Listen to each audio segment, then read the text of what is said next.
80 साल के दोनों जना 80 साल 81 साल के बालो तो जे घरे गृहस्थ बाड़े भोला बाबा वो मुहे तो 2-3 घंटा रोक के लोग चुपा जाला। आज मिलिट्री से रिटायर बड़े 40,000 पेंशन उठावता रहे वो मुहे तो दिन भर पतो हलुर उतर जा दादा आई बाबू आई पापा जी आई बाबूजी काहे रोतारी दिन भर खाली पपे का मुंह नहीं खई हो मुंहवा के संग 40,000 पेंशन ले गोले पापा। हां बाबूजी ले गइलो माया के नगर हो हमार दादी मुअस तेरा और दादी मुअस अगर मरल बड़ी तो पतो हलो का कहत होई बंधु बाबा से सुनता नहीं आमा जी के 10 गो साड़ी बा फेंक दी संगे चल जाई फेंक दिया ए आमा जी है खटिया पर सुतो तो फेंक दी संगे चल जाई फेंक दिया ए गुदरा फेंक दी संगे चल जाई ए रजाई फेंक दी संगे चल जाई फेंक दिया हमारा घर है रोवे घर है औ है आमा जी 10,000 के नाकी में नथनी पहनले बड़ी तो ना फेंकाई बुझाई कि वो भारी बाइक रख के किरान से भेजे के पड़ी आओ देखी अब एगो अलग पी के गरम बाहु पसवान जी बाहु ने कोनवा पर आ चिरकी रखले बड़े त कोनो पंडित जी के लइका हवे बुझा त मोरारी बाबू के सार हवे प्रसाद भाई तने पर ध्यान दो दांत तहर सर गेल बैजले बास मारता ओने मुंह कल न त मास्क लगा लो सुनो जाके नाते रहा बहुत फुहर फुहर बात पले हम बाकी हम करमु बना को हो कह दी और साढ़ू के लइका है कुंवर जी के टकला होते चक्कर रहे टकला टकला हो बिना केस वाला जानल मनी भाई पढ़ के 2 बजे आइल त देखलस कि एकर पापा मम्मी एके संगे कोनो करम करता लू कोनो करम अब का जाने कौन करम होत रहे त कहल पापा ई का करता रह एकर पापा कहले कि बेटा तेरा मम्मी के पेट्रोल खत्म बा भरत तनी कहता कि पापा मम्मी के कोनो मिस्त्री से दिखा दो इनकर एवरेज गबड़ा गेल बस सवेर ही चाचा फुल टंकी कइले हां कहीं गइबो ना कइली फेर बर भराए लगा मम्मी के एवरेज बिगड़ गइल ले उदैया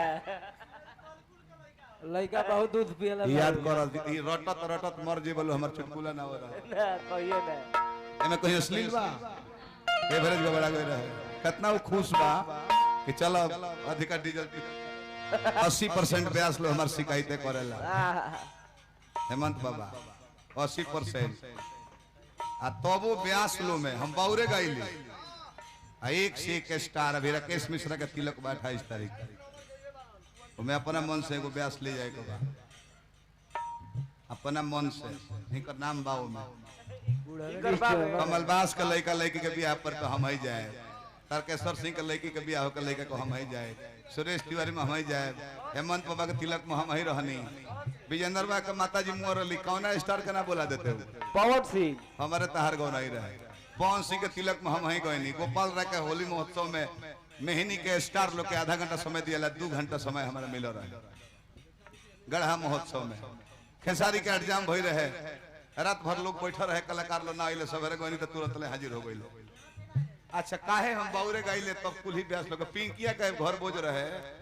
तो हम ही गए रहे भाई एकरा एगो 8 किलो के लइका भर लोग जन्मदिन में हम ही गइनी।